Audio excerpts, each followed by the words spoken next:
Hello, everybody, and welcome back to the Drive Pink Dialogue. It is 12:30 Eastern Time on a Friday afternoon, but we were just too excited about Inter Miami's 2-1 victory against FC Porto yesterday to wait until nighttime. So we're going live now to talk about it. Saur, my friend, my co-host, is your heart still racing, or have you calmed down for a simple moment to recover, not get any heart problems? No, I watched that Messi free kick at least 50 times since yesterday evening. I've been rewatching the highlights every 20 minutes, and I feel like I've implanted the game minute by minute onto my memory. oh, I didn't ever expect to talk about Inter Miami winning a game of the Club World Cup, and yet here we are. My goodness. Let's start there because we'll get into the game. We'll give out awards, all that good stuff. And then at the end of this episode, we're going to spend 15 minutes talking about Palmeiras and the rest of the tournament and how everything's going and setting up for Inter Miami moving forward. But for now, let's just start with, what does this win mean for Inter Miami? Because highest of highs right now. And if something terrible happens on Monday and somehow they don't qualify to the next round, it'll be so low and we'll never have this feeling again to talk about it. And so maybe we should just take a moment to sort of reflect on that we are here right now, that this team, that we have been very critical of the coaching staff. We have felt that there have been a lot of mistakes made and the team hasn't played that great this year, is right now in the Club World Cup, absolutely poised to get to the knockout rounds and has a victory. The first in CONCACAF history. No American team, no Mexican team, no Costa Rican team, no Canadian team, no team from Greenland has ever beaten a UEFA team in official competition until yesterday when Inter Miami beat Porto 2-1. That is unbelievable. It is history making. And by the way, it was absolutely deserved. Not just the fact that they won, but the fact that they won and were the better team over 90 minutes. I agree with you, and I think it's important to preface this by saying that the job is not over by any means. We still have another game to play, and anything can happen. So we are in a very good spot right now on the points table. We could or we should qualify into the next round based on how the permutations and results are going. But that's not guaranteed yet. So and we'll get to that at the end of yes, the podcast. we just need to put an asterisk in that. Yeah. But I think this result needs to be seen in isolation from everything else. It doesn't matter what happened in the future. It doesn't matter what happened in the past. Inter Miami got the opportunity to play the Club World Cup. Some can debate whether it was deserved. We will obviously say it is, very much so. And they had an opportunity to not just represent themselves, but represent MLS and showcase what North American football, North American soccer is all about. And to become the first team in the Confederation to win a Club World Cup game against a European powerhouse who may not be at the peak of their powers right now, but still a very important team who nobody gave us credit to win against. This is not winning against Al Ahly. This is not winning against a Middle East team. This is not winning against a Saudi Arabian team. This is not winning against a lower tiered European team from Belgium. We beat a top 5 league team comprehensively, to the point that this wasn't a smash and grab. Inter Miami was the better team over the course of 90 minutes and very much deserved to win. You said it, 2 words, history making. And leave everything aside, this result needs to be remembered and needs to be written in the books of Inter Miami, at least, if not the North American footballing laws, as an important turning point, at least for our young 6-year-old club. Yeah, we watched the PSG game last night, and Botafogo got the result. They won 1-0, and it was an incredible upset. But that is the definition of a smash and grab. They had one quality chance. They took it thanks to a deflection, and then they bunkered down for dear lives, and they get out of there with a 1-0 win. Incredible game and result for them. And I think the Brazilian clubs defensively have been outstanding in this tournament, and that will be a factor as we get into the Palmeiras game. But it was a PSG in complete control of the flow state, and them trying to just get a breakthrough. And you always felt that if they could get one, like it could really flow into a bunch. Not the case with Inter Miami. They went toe to toe with Porto, and they got the big moments that won them the game. And beyond that, like Porto had a really soft penalty that we can talk about. They had one other chance that I thought was a golden moment. Rodrigo Mora sort of takes the shot, dances around, gets his shot off, and Maxi Falcone makes the big save. We'll talk about that, of course. But aside from those two moments, it was Inter Miami. That was right there, 50-50 all the way. And then they make the big plays that give them that extra 1, 5, 10, 15% that gets them over the line with a 2-1 victory. It's unbelievable, man. Like in context, I've seen a lot of national and international media talking about this game. They're talking about it as a huge upset. They are giving praise to Inter Miami for the performance. And it's like not just for MLS, not just for CONCACAF, but for Inter Miami to be that team and to do it with Ian Fray and Noah Allen and smart decisions. These guys, Benjamin Kermaski put an $8 million Federico Redondo on the bench and played outstanding. Ian Fray did the same thing to a $7.5 million man, Toto Aviles. And those guys came in, they played their role, and they were also a part of this team. But the fact that this roster has been constructed in a way that can actually compete with that team, and it's not just sort of bought, it was also built, is just awesome. And then ultimately, like, if we just take a second, Inter Miami just beat FC Porto in a competitive game that FC Porto played their best lineup and was trying to win and needed to win, as we'll talk about in terms of what comes next in this group and in this tournament. Porto needed to win last night after they got the draw against Palmeiras in that first game, and they couldn't because Inter Miami was the better team. Unbelievable.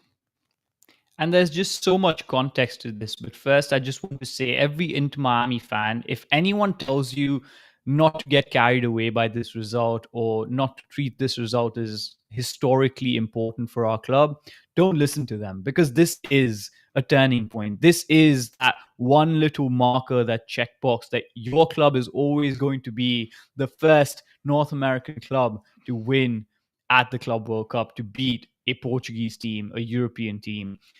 And that's phenomenal.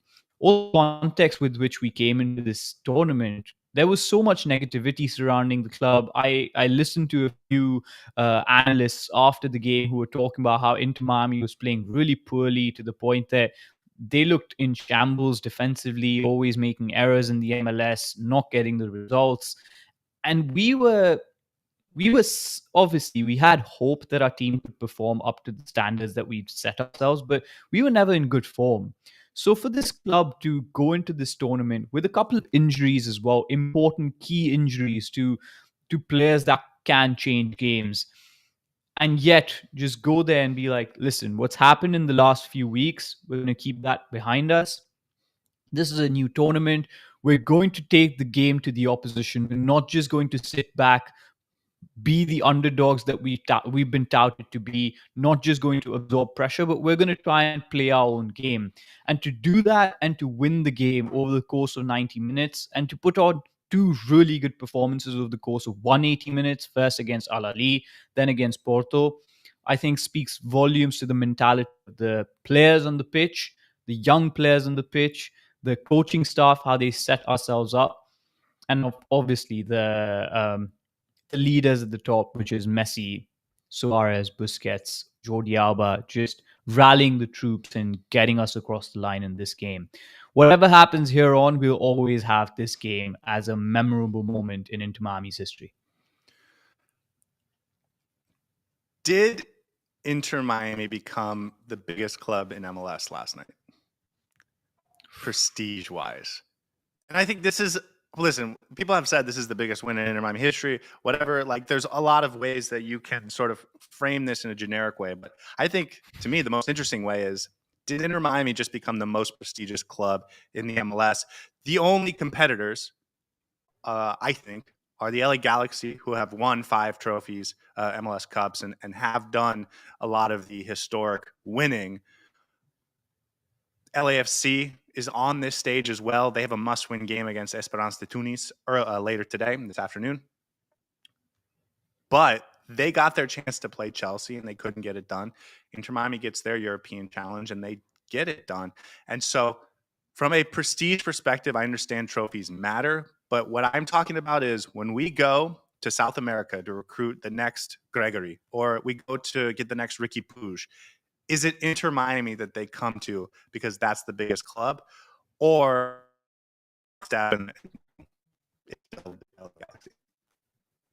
I think we can bifurcate this into two separate conversations. The second half you mentioned in terms of brand value, in terms of yes, prestige. I think that's the correct word to use here. Inter Miami is the more attractive club global stage in performing and getting results.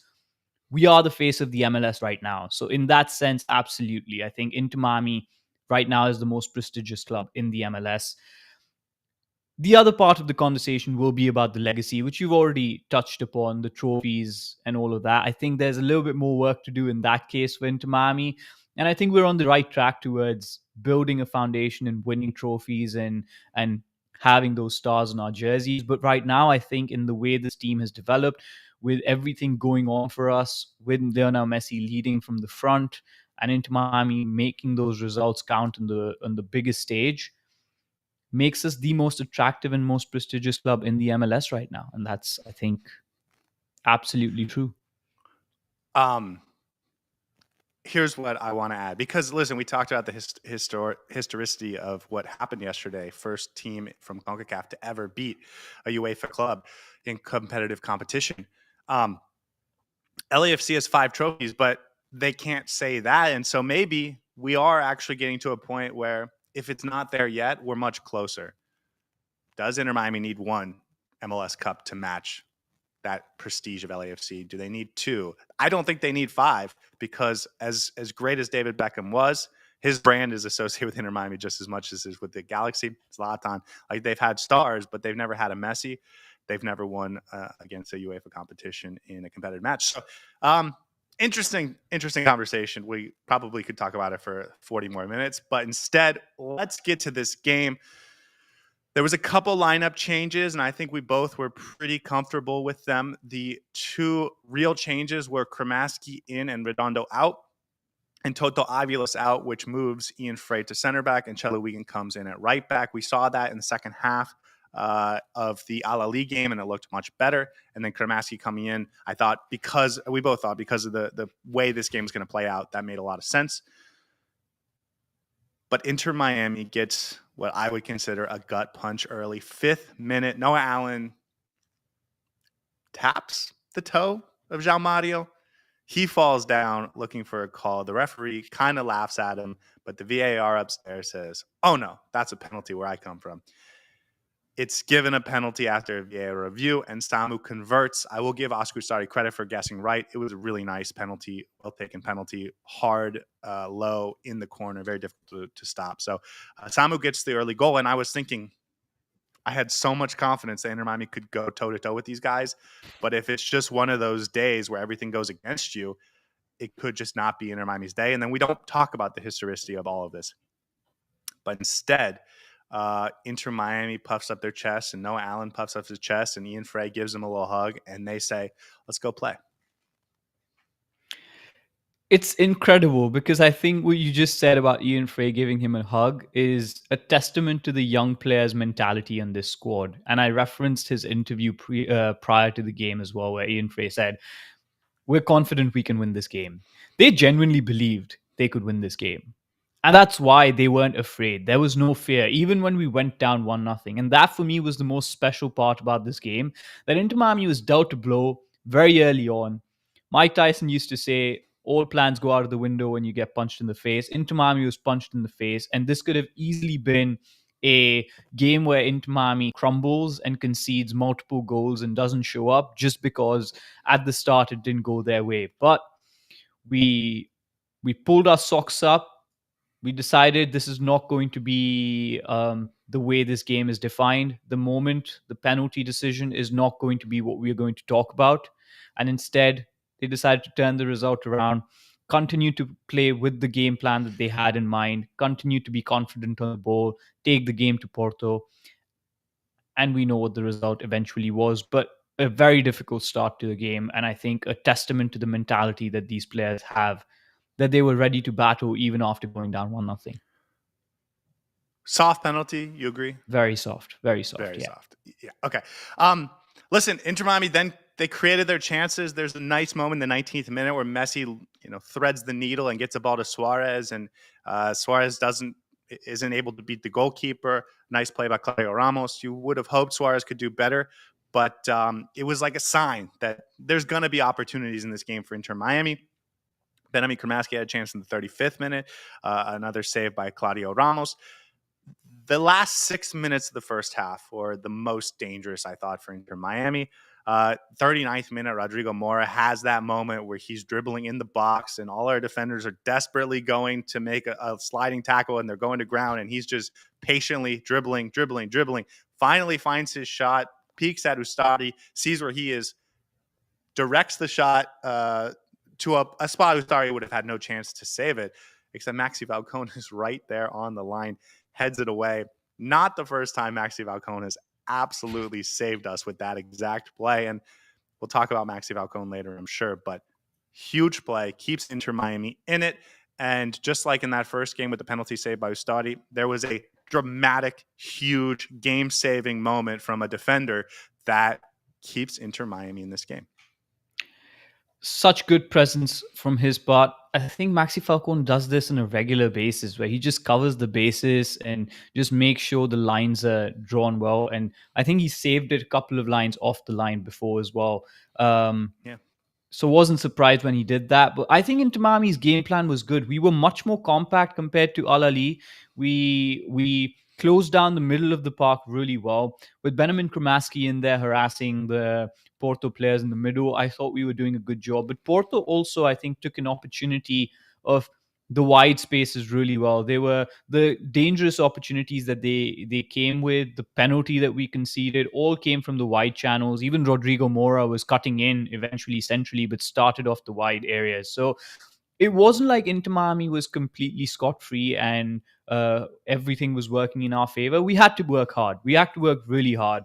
But I really liked the shape that we were keeping and the way we were playing with the ball. Porto was really coming at us with a high press, with a heavy pressure on the ball. They weren't pressing as a team in a specific structure, but every individual player closing down the spaces really quickly, and that warranted that Inter Miami protects the ball and makes sure they're passing well, passing slick, and we did that in the middle of the park.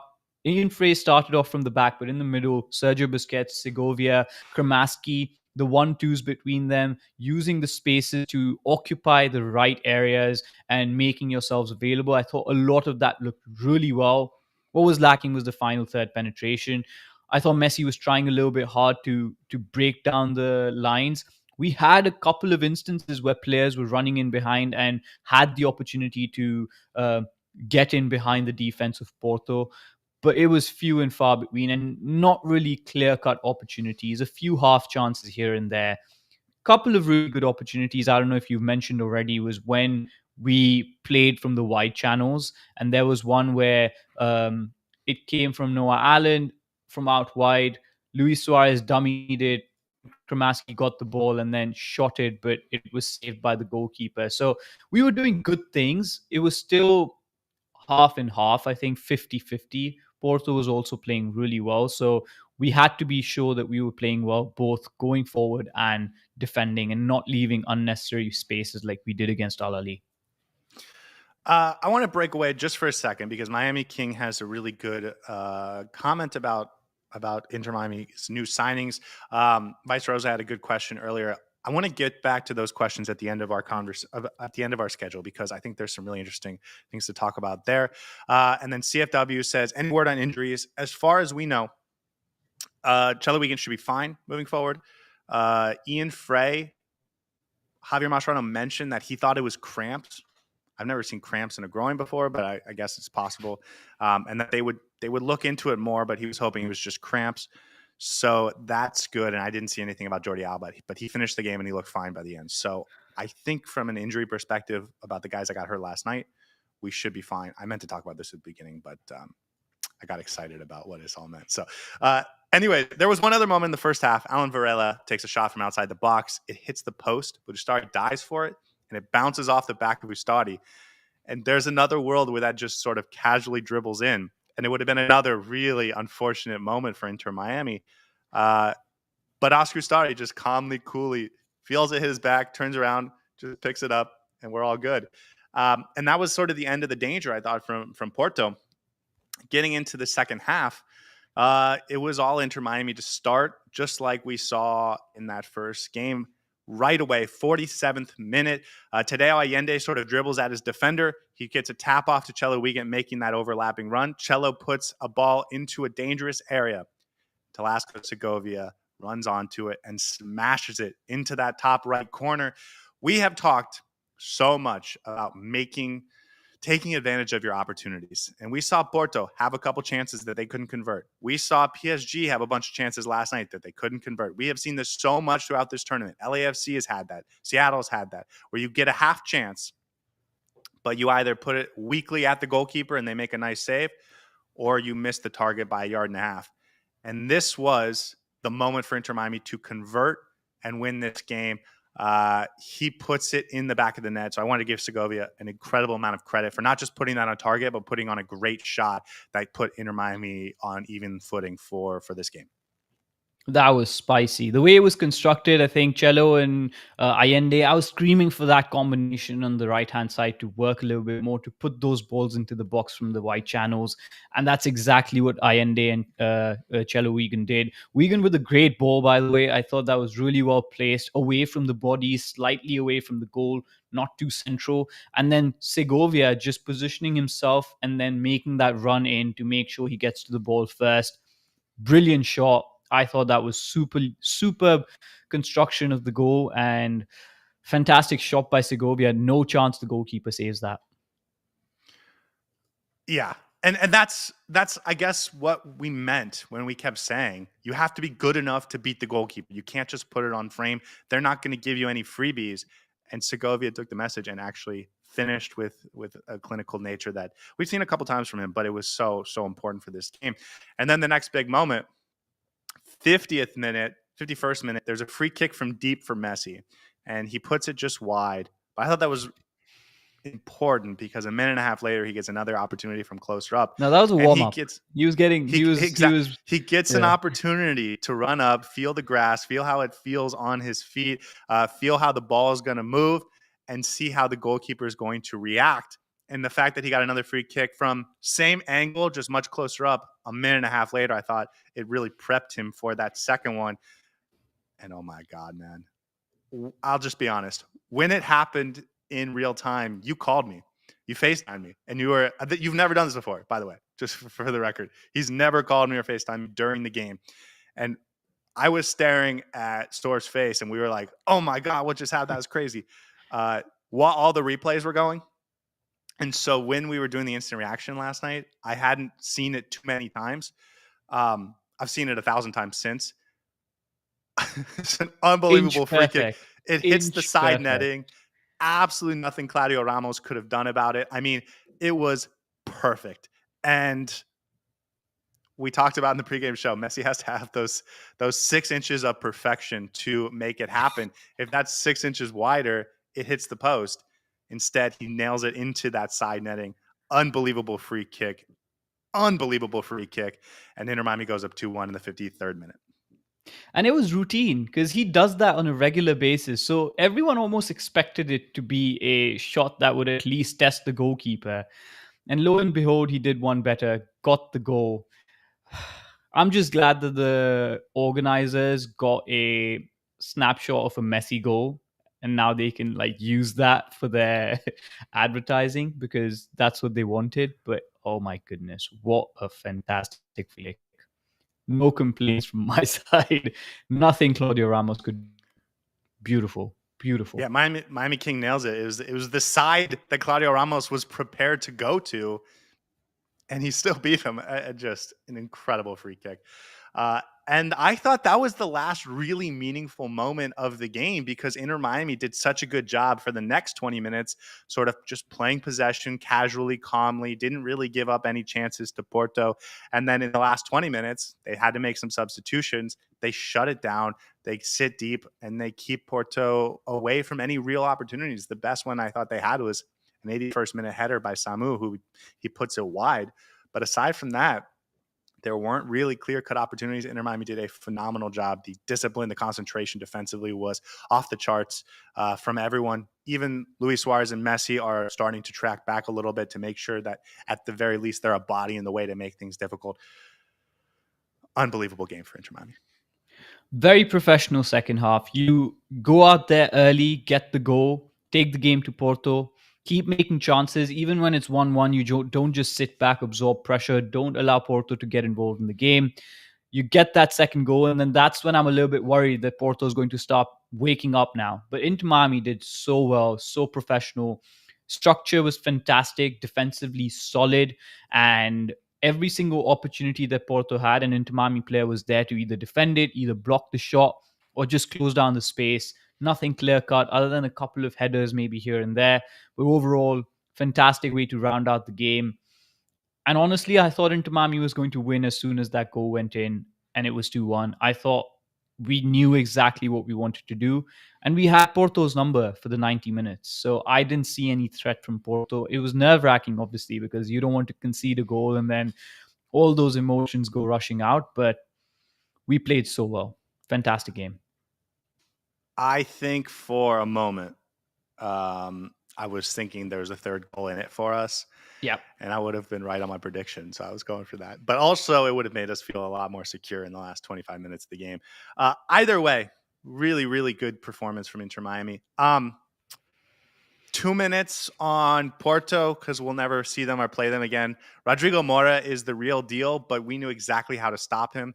Fabio Vieira, same thing. Gabriel Viega, same thing. Like, these are really good players that will probably be sold from Porto, at least Mora will, for huge transfer fees in the coming years. But on this day and against a team like Inter Miami, we had the tools to break them down and to make them worse and worse throughout the game. And we avoided the early mistakes that cost us dearly, for the most part. And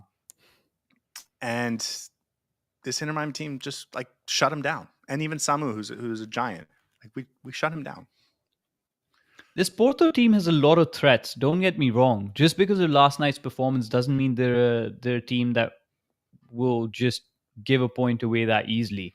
I think Inter Miami played the perfect game for this to happen. And by perfect, I mean they had the best game plan. They knew what they wanted to do, and they weren't afraid, played fearless football, and knew how to deal with the threats that Porto had to offer. Rodrigo Mora is a brilliant player. He's going to go on to do brilliant things in the sport. Samu is no joke. He's better than any striker that Inter Miami has faced in the MLS. They've got a few good pieces in the midfield with Fabio Vieira, Francisco Mora on the other side as well from left wing back spot. They've got good pieces, but Inter Miami knew how to deal with it. We played as a team and we executed our game plan despite the adversity earlier in the game. And I thought we deserved to win this game. Goes down in our history as one of the best games Inter Miami has played. And this was no joke of an opposition. Let's just say that. And it was a must-win game for them, as we will talk about when we And get for into Miami as well. But yes, for them so as well. Well, less so for Inter Miami, but you're right. I think this was the game, and we talked about it. This was the game Inter Miami needs to get, and for them, it was huge. I think for Porto, we'll talk a little bit more about them when we get to how this tournament's going to play out. So we'll get to there at the end of this episode. But for now, I want to talk about defensively what this team is, because we have complained so much about them defensively this year in the MLS. And now we're going to be playing against a lot of teams that we seem to have the answers for. Inter Miami is feels like they're prepared for whoever they're going to face in this tournament at center back, especially that Ian Fray Maxi Falcone spot, where Falcone has taken his game to a level that we've seen before, but is not consistent. And Ian Fray is just that. He's just him. Ian Fray is him. No, the team chemistry is building. We didn't see that Ian Fray, Maxi Falcone combination ever before, and now it's slowly starting to become my favorite. I'm actually really excited to see that in the MLS as well. It's so fun. They do complement each other really well. Maxi Falcone has grown into this tournament after that first first half against Al Ali, where he was quite poor. I think the worst player on the pitch for Inter Miami, at least. He's just been a transformed player. He's taken responsibility and just done so well, both in terms of defending, but also organizing the back line. And as you said, I think Inter Miami is now getting ready and prepared to play the bigger teams, be prepared against the bigger teams, to have a game plan that they think they can beat the bigger teams. And it's just really interesting to see how Javier Mascherano has been setting this team up as well, going into some of these games, because we don't look out of place. And now I'm becoming more and more confident as a fan that, listen, we may go up against Atletico Madrid in the next round, maybe even PSG. We may not win those games, but we may have one or two things that might surprise the opposition, and we won't just lay down and roll over and give them the result that easily. So the mentality of this team is shifting. I have a feeling this is going to be huge going into the MLS once we're back. But for now, this tournament, I think this Inter Miami team is showing that they're ready to take on any team. I don't think this matters to the MLS at all, and the reason I say that now is I just want to preface the rest of this conversation about this game. Normally we would spend 15, 20 minutes talking about why the game played out the way it did. We would have rewatched the game and we would have a better idea of exactly what each team did right and each team did wrong. Not available to us in this format because we don't have access to the rewatches. It's all behind the paid for subscription, which we haven't gone for. But also I think the reason we normally do that is because we want to understand how this team can play better moving forward. But in a tournament play like we are in right now, it's not about how this team can be better for the next game or fixing a weakness like it is in MLS regular season match day 17. It's about, do we have the moments and the men ready to make them in those 90 minutes we're going to have against Palmeiras or potentially in a fourth game, etc. And so I think we can probably skip how Inter Miami played this game because I almost think it's irrelevant when we come to talking about this Palmeiras game coming up. So the only other talking point I wanted to bring up is the refereeing is exactly what Inter Miami needed in this game. I thought the VAR call was very harsh, but the actual moment to moment refereeing, I thought was exactly what Inter Miami needed. We got a CONMEBOL ref from Chile. I thought that's exactly what Inter Miami would have begged for all week, and that's exactly what they got. A lot of moments where Porto was trying to get foul calls, and maybe they're used to getting foul calls in the Primera Liga or in Europe, but they weren't given, and I think it played right into Inter Miami's hands. It's what allowed them to be physical. So I wanted to give credit to the referees. I know we might never do that again, but I wanted to give them credit for this one match because I thought it played into Inter Miami's favor, and I don't think that should go without mentioning. Yeah, and the penalty was given by VAR, not the referee. Yeah. So the referee was quite consistent throughout. We're probably never going to say this again, but I think it definitely is in favor of Inter Miami. Next game, I doubt that's going to be the case because Palmeiras is used to very similar referees. We want the opposite. We want the exact opposite. So maybe Anthony Taylor can referee that game, and I'll be happy with that. But yeah, this was definitely something that we were thinking of going into this game. Sort of helped us against Al Ahly, and I think Porto struggled a little bit with the physicality of it as well. Okay, I'm ready to get to awards. Are you ready to get to awards? Is there anything else you want to talk about for this game? No, I think just this game is so much more important in the large scheme of things that the minutiae of it almost doesn't even matter. So let's talk about awards. I'm sure we're going to get to a few other moments that we may need to talk about through the discussions about players. Okay, since you went first last time, I get to go first this time. And before I do that, I should let everyone know, if you haven't watched this show before, we give out 6 awards: Heron of the Match, a Heron that flew north, and 2 individual awards each. And I'm giving it to Lionel Messi. And I know you may disagree with this, but I thought that, not from necessarily his performance on the field, even though he was standout, but what he did from a captain's perspective, what he's done from a captain's perspective for the last 3 weeks, I thought has been phenomenal. And ultimately, he gets the game winner. He creates plenty of chances. He was world class again in this game, especially in the second half. He did everything Inter Miami needed. I know there are fair shouts for Talasco Segovia, who was awesome. Kramaski was awesome. Oscar Ustari was awesome. There's a lot of players that were awesome in this game. But I think when everyone is awesome, including an exceptionally Lionel Messi, especially Lionel Messi, it is going to be Lionel Messi man of the match for me. He gets the winner. I thought he was phenomenal. And this moment's not possible without him. Best player on the pitch, bar none, throughout the 90 minutes. Absolutely. Hands down. So no problem with you giving this to Lionel Messi.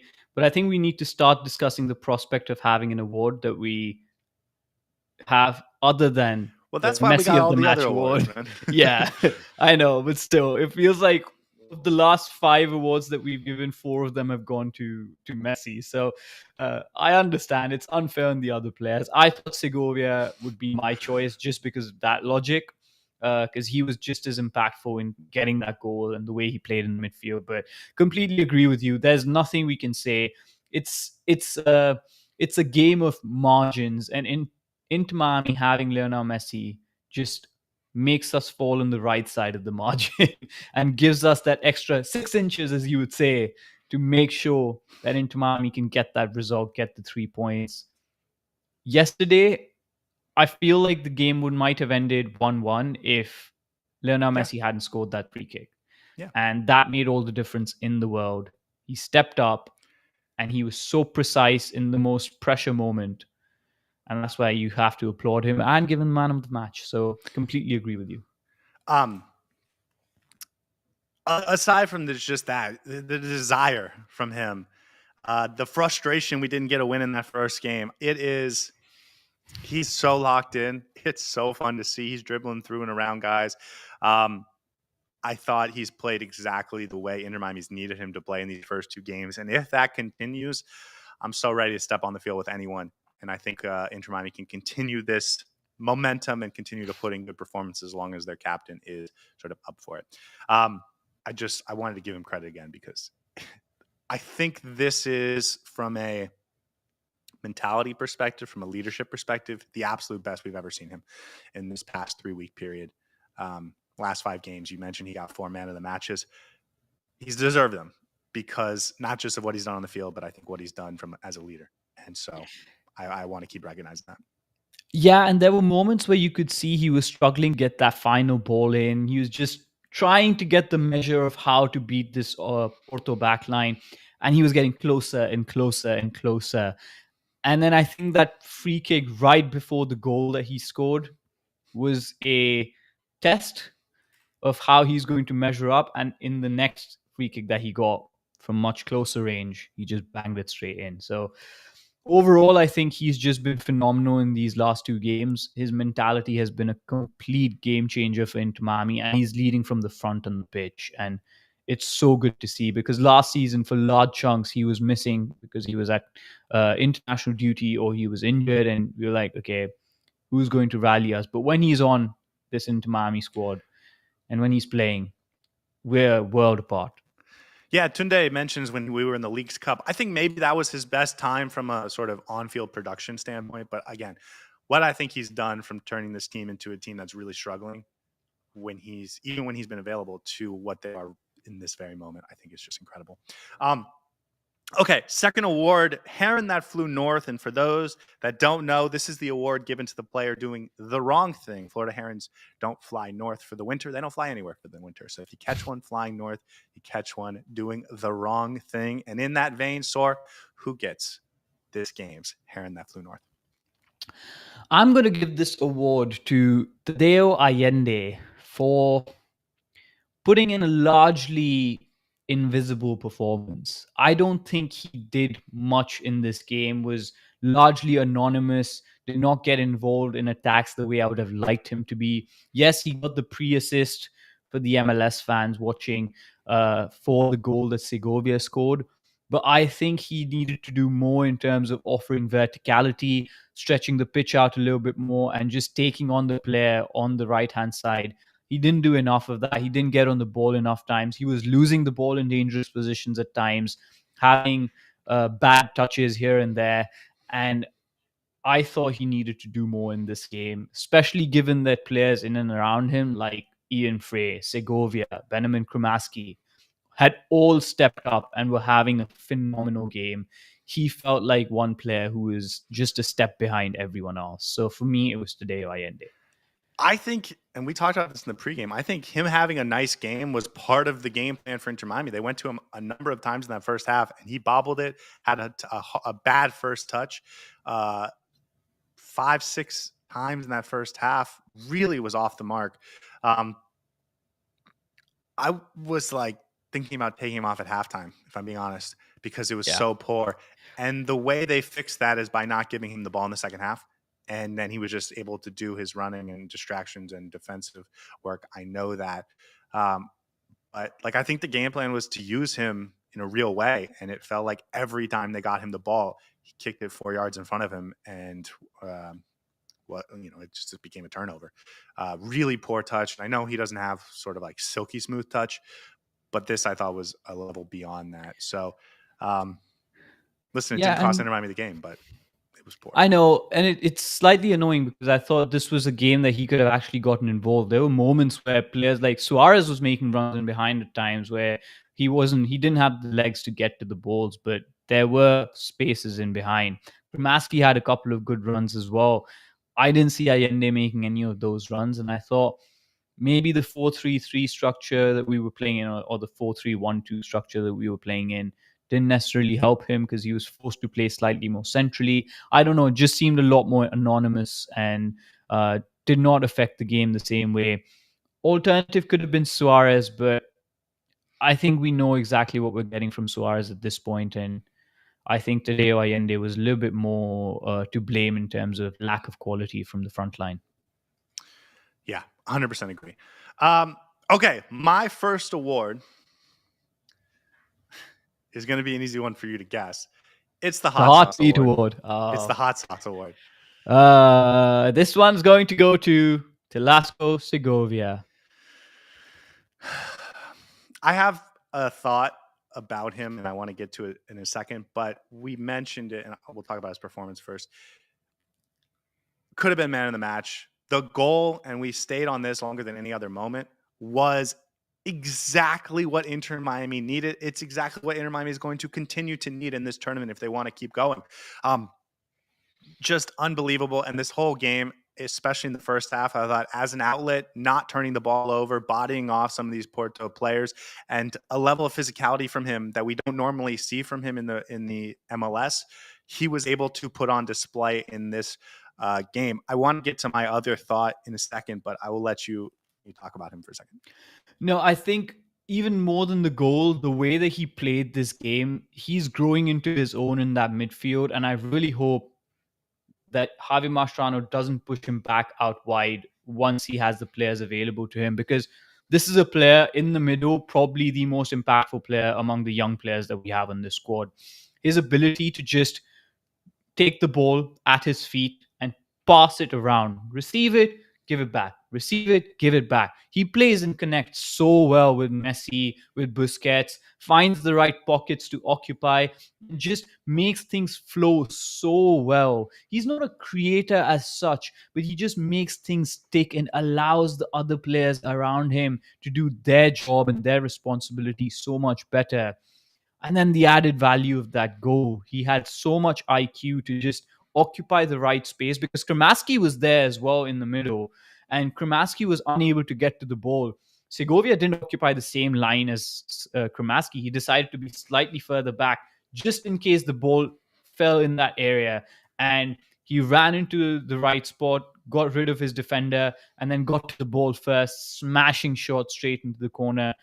Brilliantly taken goal, but it's just the overall player that he is, the IQ that he brings, the way he's composed on the ball, sees things around him, calms it down, speeds it up when he needs to, just does so many little things so well. I think he's had the tournament that you would want from Tlaska Segovia so far, and one more good game, and I think he needs to be that third man in the middle, and I think that's the starting spot. Has to be. Yeah, and you mentioned it. The fact that we finally figure out how to use him appropriately has changed his ability to impact the game. Did he just earn himself a $15 million move to Porto? Potentially. He's a guy that I think plan was for him originally go to a lower league club in lower level club in Portugal, and then earn a move to one of the big clubs in Portugal. And he got the opportunity in Miami, and of course things can always change, but I still wouldn't be shocked if that's the game plan for him. I don't think he necessarily has the athletic profile to fit into the Premier League. I don't know about the Bundesliga. I don't know about the French league. So you're talking about, is he going to go to a mid-table Spanish club, or is he going to go to a top of the table Portuguese club? And especially considering he's already got the experience in Portugal. I think he may have just earned a move to not just Portugal, but to Porto. Because if you watched him in that midfield, he was better than Gabri Veiga, who they just brought in from Saudi Arabia. He was just as good as, if better than Fabio Vieira, who came in from Arsenal. He belonged in that midfield with those guys. And if you're Porto and you're looking for a guy to help boost that midfield, here's a guy that's played in your league, played on the same field as your team in a must-win game, and he outshined all of your midfielders. Like, I think Porto's probably going to be watching him very closely for the rest of the season to see if this is a guy we want to spend big money on either in January or next summer, because I think that might be what just happened to Tlaska Segovia. And this is not just one-off performance that he's put in. He can put in these performances if we use him well, game in, game out. He's just very casual, very easy to watch, and he does this nonchalantly. Like, he has this in his locker, like he's sleepwalking through the game. So the fact that he may have looked better than half of Porto's midfielders is not a coincidence or a one-off. He would do that any given game. It's different if you're Porto's sporting director. It's different to watch it against your team. Yeah, you know what I mean? Yeah, so. Exactly. So maybe, hopefully, I would love to see him get a big move, be another one of our Diego Gomez signings. But right now, I think he's an Inter Miami player, and hopefully he's going to be one till January next year. Yeah, no, he's not going anywhere this summer. I'm talking about in January or next summer. But again, it's like if you're Porto and you're thinking we could use another midfielder, how about that guy that actually outplayed us and knows the league and all that stuff? Okay. Next award, what you got for me? By the way, just want to say I've been trying to give this one award because my first award was also Tlaska Segovia. And I've been trying to give this one award that applies across the board to multiple players depending on the game for the last 5 games. Really? And I haven't been able to give this award because you always take it away. So hopefully next game I'm able to use it. But we'll see. Want you to know, my next award is one of my favorites. And if you steal it, it would be, I guess, poetic justice. But I'm really hoping you don't. Okay, what you got? I'm going to go with the Bumblebee Award. The Bumblebee Award. I stole it. I think I stole it. Is an award to someone who's buzzing around, being a little pest, being a bee.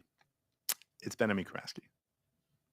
Absolutely, it is Benjamin Kramaski. Look, both of our first awards weren't that good, and we stole each other's awards. So maybe we should start coordinating this better, but it's fine. This is the fun of the Drive Pink dialogue. Sometimes you just have to bite the bullet. Benjamin Kramaski, what a performance. What an absolute performance.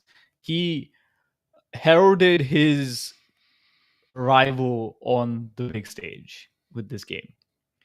We called for him because we knew he would be very important to close down the spaces, just be the one who's pressing in and around. But he did more than that. I think in this game, he did a lot more than that. His passing was very crisp, very sharp. He was closing down the spaces where he needed to. He was making runs in behind where he needed to. He was playing everywhere. So impactful. And he was not just buzzing around like a bumblebee, but his performance was sweet as honey. It was so, so good that he had to play in 3 different positions to prove to Javier Mascherano, listen, I can do a job wherever you ask me to. He's a Swiss Army knife. He will do the job for the team. He will bleed for the team, and he will leave everything for that shirt on the pitch. I'm so glad he plays for us. And my goodness, has he shown up in this tournament. So good. I'm so upset that I can't give this award because it's perfect. And I was gonna give the Forge Award. And for those that don't know, a forge is the name of the training center where you train elephants to go to war. And Benjamin Kramaski, coming out of our academy, which I think we should be nicknamed the Forge, is the perfect representation of what Inter Miami's academy players have been in this tournament and in the big moments. I thought it was unbelievable. And Kramaski was, I think, just as representative of that as anyone. I'm so sad I have to give my next award because it's so much worse than it's the Heartbeat Award. It's not the Heartbeat Award. But yeah, Kramaski, we saw him in the preseason. Looks really bad at right back. And here he comes in the big stage, and he's fine. Shuts it down in the final 15 minutes of that game.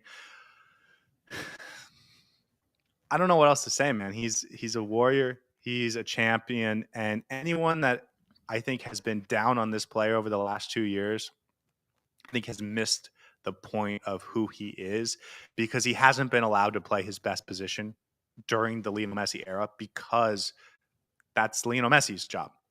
And so for him to continually adapt his game to playing as a defensive midfielder, to playing as a box-to-box midfielder, to playing as a right winger, to playing as a left winger, to playing as a right back, and to put in continuously serviceable and good performances to continue to develop his skill set across the board. If you had asked me 6 months ago if this guy was a Swiss Army knife, I would have said no, he can play as an 8 and he can play as a 10. And now I don't think he's played either of those 2 positions in a long time, although he was definitely doing some box-to-box work in this game. But yeah, I mean, just we're so ready for the big moment. This is a guy that has the world at his fingertips. And if you see him play against kids his own age, he is the best player on the field. And so it's not a surprise that when he comes onto the field against this type of club and surrounded by what Inter Miami has, that he can still ball out. He's a superstar. He's the golden boy. He is. I think the last 2 awards have shown us that Javier Mascherano needs to get away from the concept of making midfielders into wingers, because both Kramaski and Segovia have been phenomenal when they're in the middle and have been fairly average when they're out wide, as playing as wide forward. So don't do that, Javier Mascherano, please. Speaking of Kramaski, do you think he's going to move to Europe this summer after the Club World Cup, or? I wouldn't be surprised. I think if you're Kramaski, it's about getting the right move. And oftentimes that has just as much to do with the situation of the club trying to bring you in. I don't think he should be desperate to get out. Like, I think there's a lot of young players in the MLS that just have to get out and get into a place where they have exposure in Europe, and then they can kind of climb the ranks. I think for I think for Benjamin Kramaski, he's at a spot where he's A, developing, B, he's got great company and can continue to sort of improve his game, and C, is going to continue to have the exposure. So I think that move will be there for him when the right opportunity comes. Is it going to be this summer? Maybe. I think there's plenty of European teams that are ready to sign this guy. I don't think he needs to prove anything anymore, if I'm being totally honest with you. I think it's about when he wants to go and when the right team comes and wants to make the deal. Just like Diego Gomez. Brighton is the perfect landing spot for Diego Gomez. If Juventus had called or Real Madrid, like he probably would have, of course he would have gone, but I don't know if that's like the perfect step. Fit for him. Yeah. Maybe like a better example is like Everton. If Everton had called, that's not the same type of developmental club that Brighton is. And so Brighton came in, it was the perfect club. West Ham was interested in him.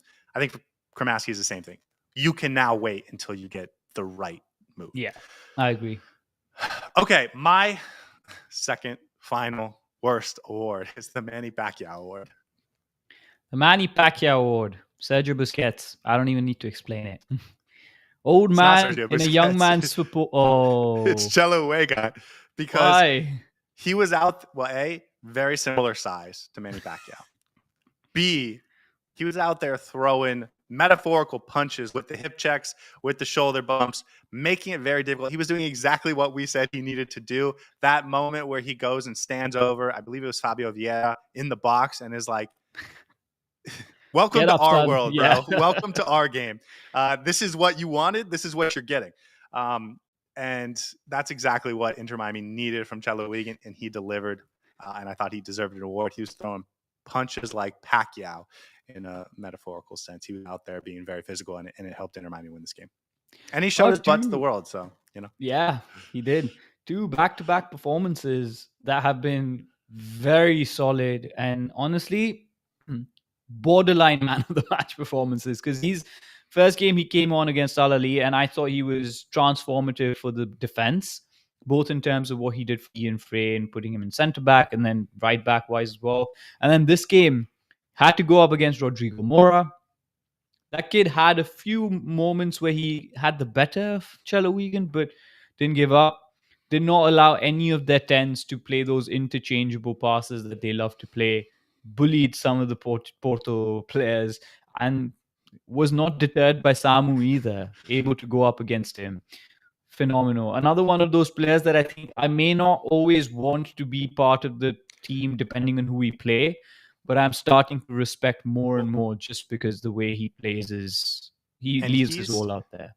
He's one, and by the way, he gets an assist on the Segovia goal. Yeah, he's one of the players that every conversation we have when we get back to MLS play and every conversation we've ever had about MLS play is not relevant right now. This is about this tournament, and he is the right player at the right moment for this. And he's shown up, man.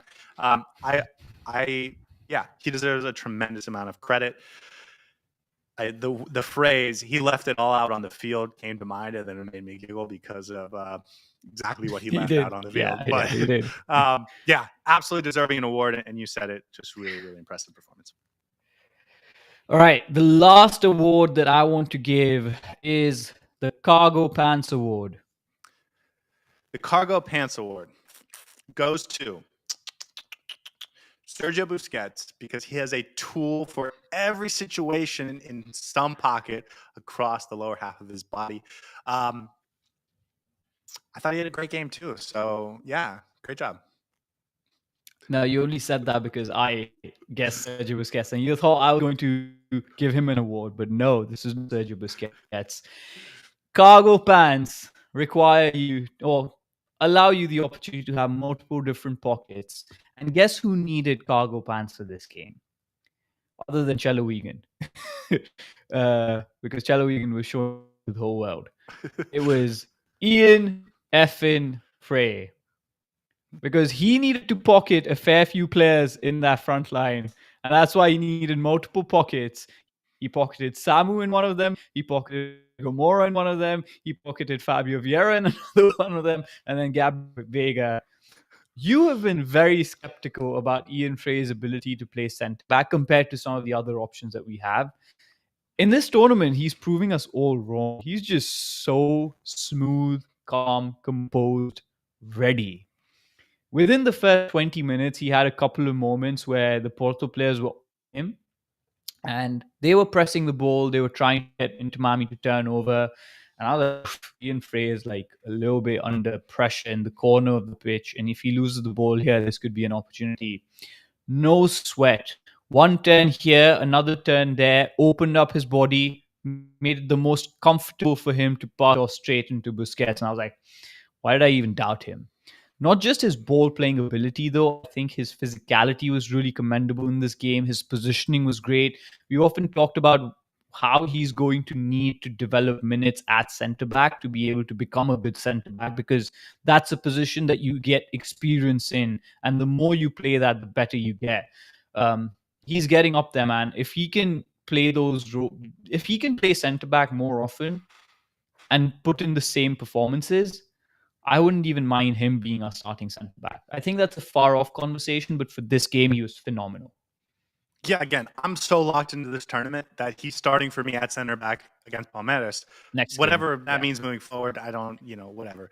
That we'll have those conversations when the time comes. But I agree with you, man. He's been so good, and he's another player that's, ready for war coming out of the forge, because he's been awesome. And I agree with you giving him an award for sure.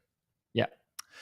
Okay, let's get to some other players, and I think there were some interesting conversations in the chat that can sort of guide us there. Henry says, do you guys think that they should retain Busquets and Suarez for next season? Let's talk about Busquets first, because the first game I thought he was relatively poor. I gave him the hair in that flew north. Exceptional in this game. Exceptional. Phenomenal. And with that Segovia pivot that he had, just the opportunity, there was this one move, and I always remember these instances. There was this one move he did where he got the ball. The Porto player was running straight at him to press him. He took the ball back and then just changed directions, and the field was completely open to him, and the Porto player just whizzed past him. I was like, my goodness, that is class. And that's what he is, man. He's permanent class. He may have lost a step compared to what he was in his youth, but he still has the IQ and the intelligence and the know-how of beating these players who are physically better than him, who have the speed, who have the pace. But he doesn't need all of that. He just needs positioning. I do think we need to partner him with the right player next to him to get the best from Busquets. In terms of answering the question, should we keep him next season? Undoubtedly. Will he continue to be the starting midfielder for us? Maybe, maybe not. But I would still keep him around just for what he brings to this team and the IQ that he has.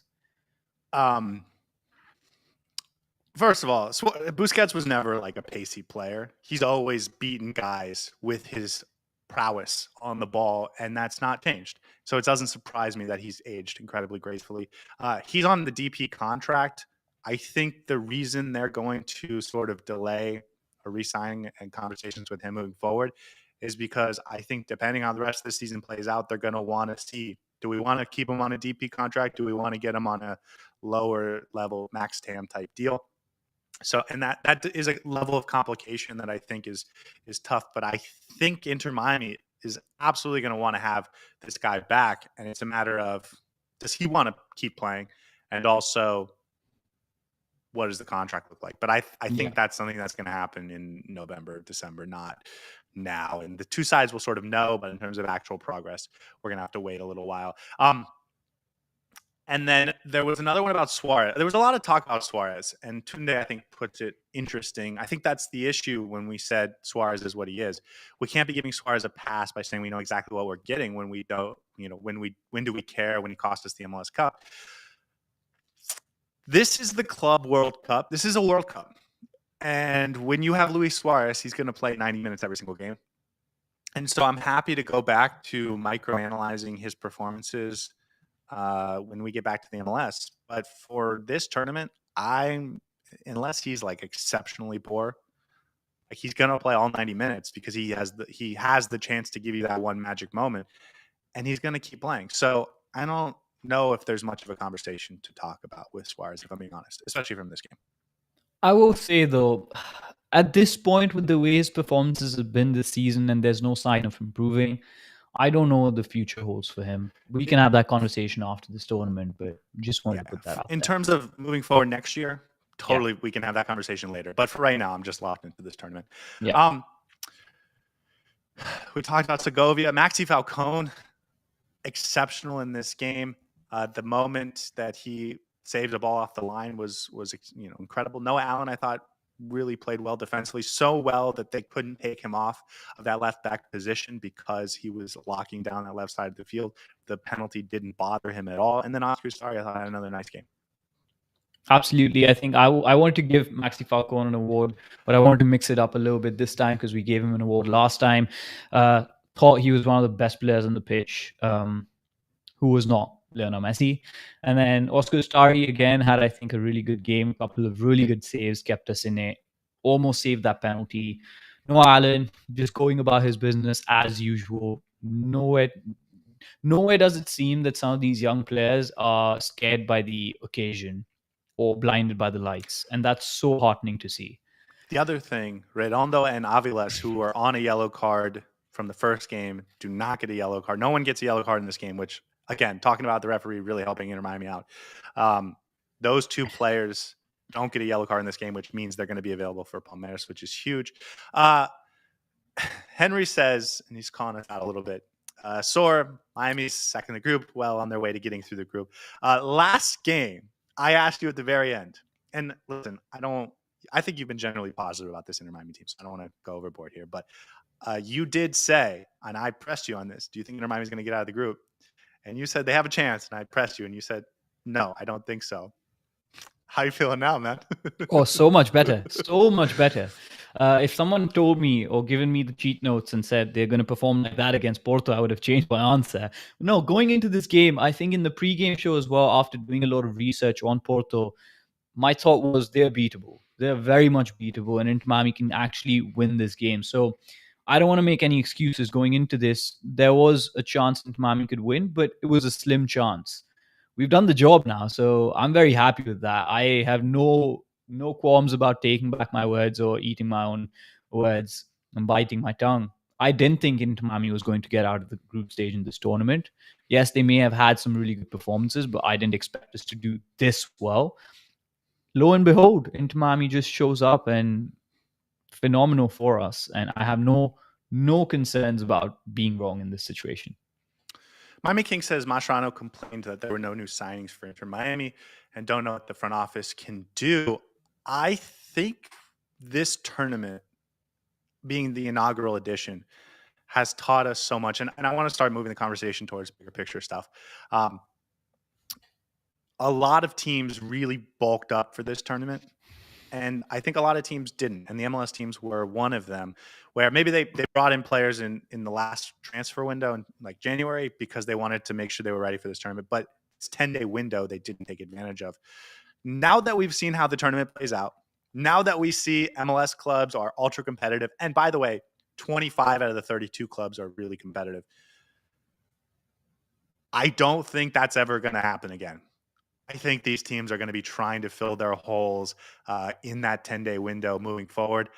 If I'm not mistaken, you can also register players during the second, like the knockout phase, but not if you're an MLS team because the window's not open. But I do think some teams are still going to be able to bring players in. I'm not 1,000% sure about that. But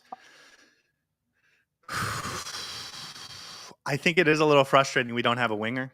I think it's a little frustrating when we never replaced Robert Taylor. I think it's a little frustrating we don't have a little bit more pace, because I think we could have really used it for this tournament. And even what LAFC did, where they bring a guy on loan for 6 weeks and may or may not keep him depending on how it goes. Like if we had just one extra pacey option off the bench or one extra midfielder that can just run around everywhere, it would fill out our bench and make us feel a little better. And I think considering how this tournament has gone, the intensity level, how much teams want to win, I think moving forward, that's going to be something teams really do want to take advantage of. Yeah, we're running out of quality options with the number of injuries we tend to, or injury scares we tend to pick up. Hopefully, both Chelo and Ian Fray are fine, but it would have been good to have at least one or two more options other than Fafa Pico off the bench who could genuinely make an impact. And doesn't look like Baltazar Rodriguez is an option right now for Javier Mascherano. Maybe he doesn't want to test him in this setting. Not sure what that is all about, but it would have been nice to have an out-and-out winger to just give us a different option in the attack. But looks like the team is doing what it's supposed to do with the limited resources that we have. So hopefully, if we win another game, which there's a chance, we can get another 9 million and then go all out for like a 20 million signing eventually. Well, I think the problem is, like, if you're an English club, your transfer window is open right now, so you can sign a player and then potentially register them for the knockout stage. But the MLS transfer window is closed, so I don't know. I'm not sure if you'll be able to register them because I think you have to register them for the tournament. I think you can. The reason that they had this Chelsea extra... has players that they can that are on their roster that they can sort of swap in and out. I don't know.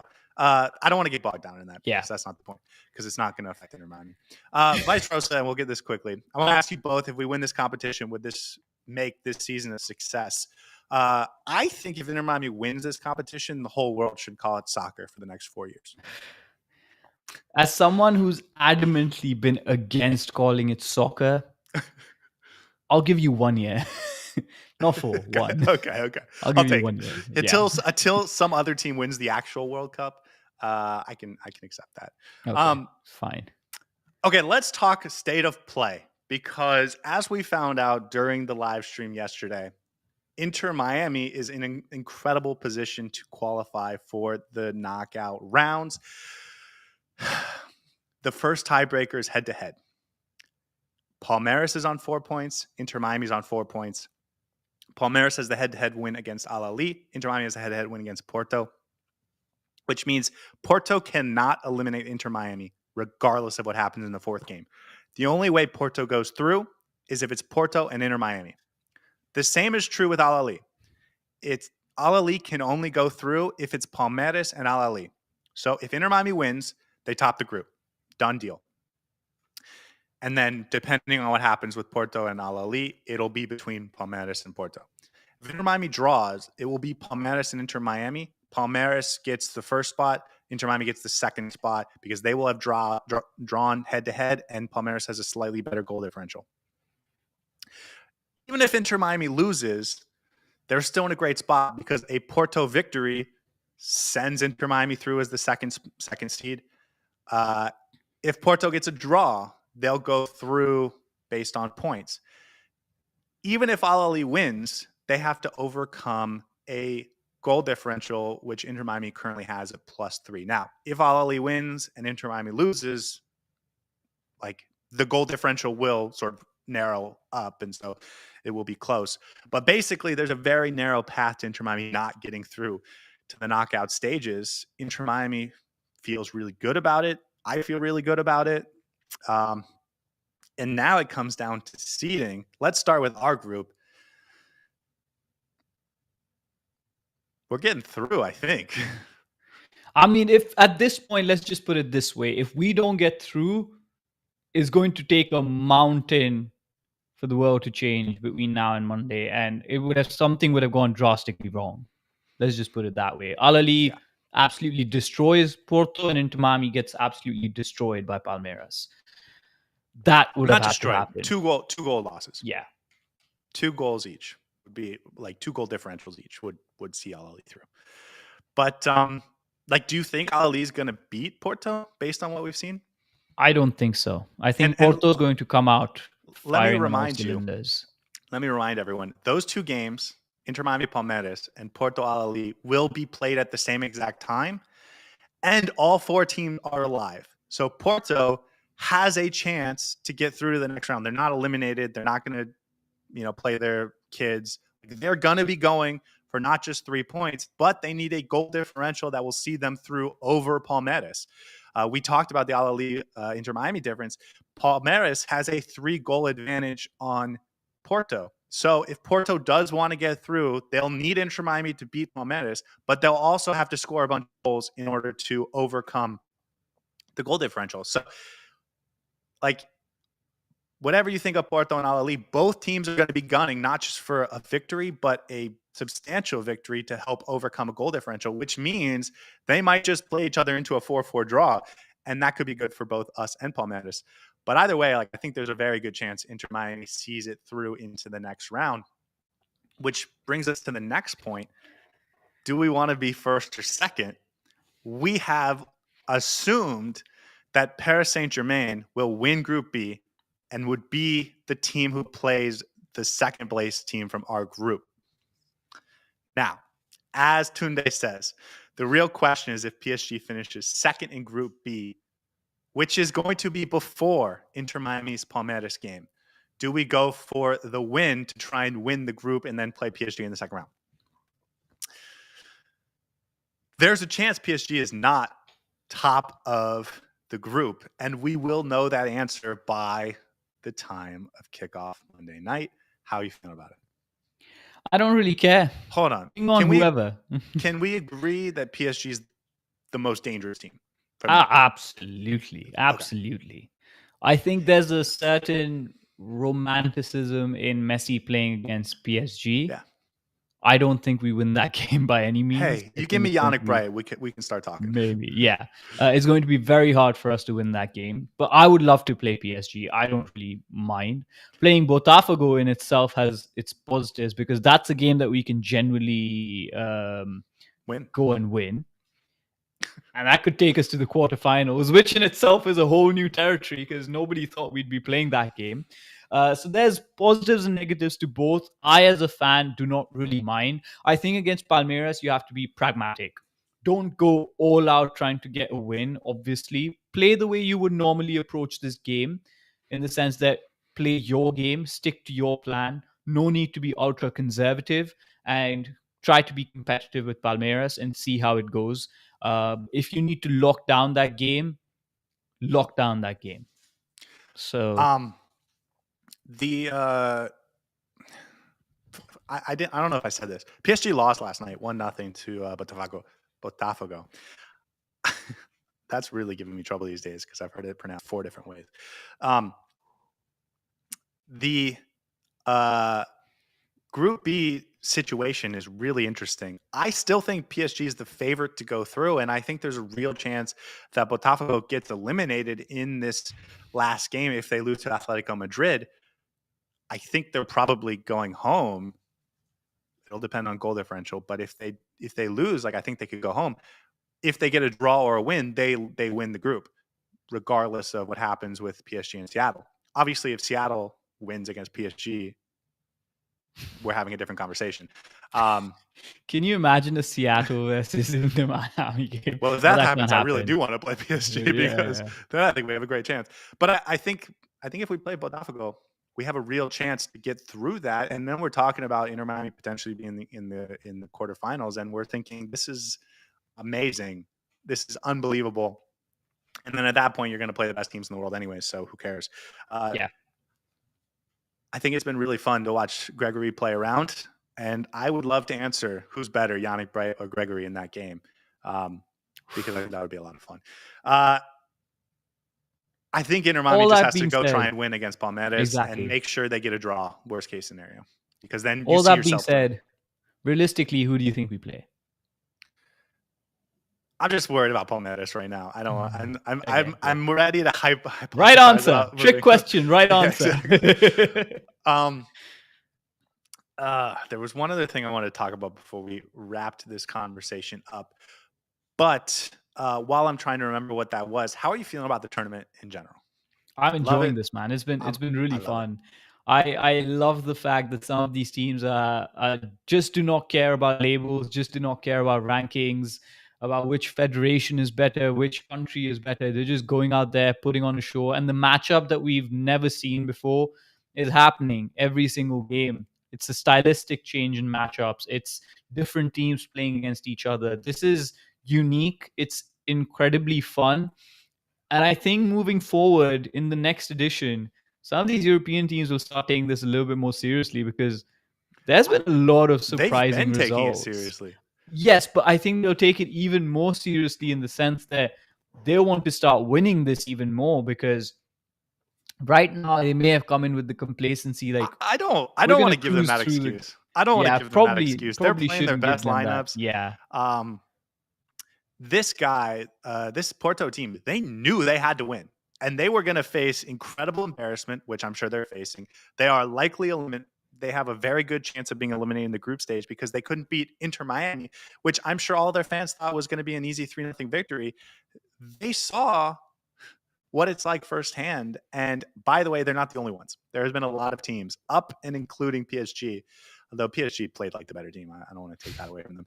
But Inter Milan got the draw against Monterrey. Like, there have been a lot of games that have proven these European teams are not as infallible as you think. I guess my last question, or my last statement, is just a chant. We want Paris. We want Paris. We want Paris. So we'll see. Are you going to calm down or come down before Monday night, or is this just all vibes for you until we? No, all vibes, man. So being calm. What's the point? This is never going to come again. Might as well enjoy it while we can. For all we know, we're back to being dire straits on Monday. But no, we're not. We're going to qualify. All positive vibes. can I just say? Let me ask you a question. Would you rather win the CONCACAF Champions Cup to win the CONCACAF Champions Cup, or to qualify for the Club World Cup? And are we heading to a spot where that's actually the more prestigious thing? No, Because I think this tournament has been so fun. And we I think haven't it's won gonna a get better and CONCACAF better. Champions Cup yet. So we need to win one first. And that in itself is going to be, I think, incredible if that ever happens. So no, I don't think we're at that point yet. Once we have our first CONCACAF Champions Cup, then we can be like, okay, yeah, we can win the CONCACAF Champions Cup to qualify for the Club World Cup. Because as you said, so much fun so far. And I think everything that's been great about this tournament will continue forever. And I think everything that's been marginal about this tournament is going to get better Improve. next time. Yeah. Way better next time, because everyone will believe in it. It's been so much fun. I'm about to go watch LAFC get it's a must-win game for them if they want to advance. They play Tunis in about 12 minutes. We will wrap it up here, guys. Thank you so much for being a part of this. We will see you guys Monday night, 1 hour before kickoff, knowing who will potentially be our second round matchup as Inter Miami prepares to play Palmeiras. Until then, guys, hope you have a lovely weekend. Enjoy some soccer. We will see you guys next time. We want Paris. Hey everybody, thanks for tuning in. Do us a favor and hit that like and subscribe button. Since our first viewer, sharing this with you all has been the very best part.